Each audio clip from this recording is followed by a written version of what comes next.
किसी नदी के किनारे एक बहुत बड़ा पेड़ था। पेड़ पर एक बंदर रहता था। उस पेड़ पर बड़े मीठे फल लगते थे।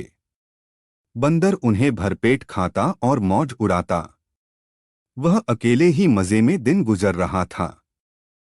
एक दिन एक मगर नदी में से उस पेड़ के नीचे आया। बंदर के पूछने पर उसने बताया कि वो वहां खाने की तलाश में आया है। बंदर ने पेड़ से बहुत से मीठे फल तोड़कर मगर को खाने के लिए दिए। इस तरह बंदर और मगर की दोस्ती हो गई। अब मगर हर रोज वहां आता और दोनों मिलकर खूब फल खाते। बंदर भी एक दोस्त पाकर खुश था। एक दिन बात बात में मगर ने बंदर को बताया कि उसकी एक पत्नी है जो नदी के उस पार उनके घर में रहती है।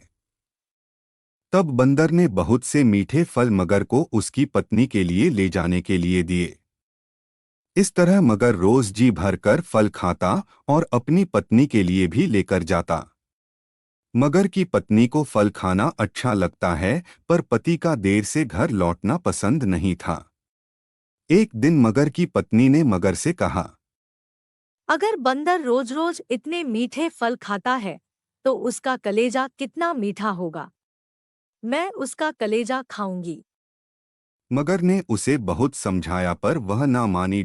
मगर दावत के बहाने बंदर को अपनी पीठ पर बैठाकर अपने घर लाने लगा। नदी के बीच में उसने बंदर को अपनी पत्नी की कलेजे वाली बात बता दी। इस पार बंदर ने कहा कि वो अपना कलेजा पेड़ पर छोड़ आया है। हमने उसे हिफाजत के लिए पेड़ पर रखा है, इसलिए उन्हें वापस जाकर कलेजा लाना पड़ेगा। मगर बंदर को वापस पेड़ के पास ले गया।